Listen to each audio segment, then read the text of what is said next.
Эзра впервые на Гавайях. Он хочет заняться серфингом, но у него нет доски для серфинга и никакого опыта в этом деле. Он просит прохожего помочь ему найти специализированный магазин, чтобы купить доску.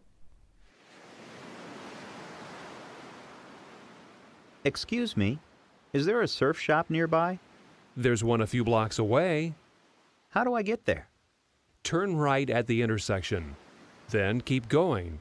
After the third light, you'll see the surf shop. Is it on the right or the left side of the street? The right. In the middle of the block.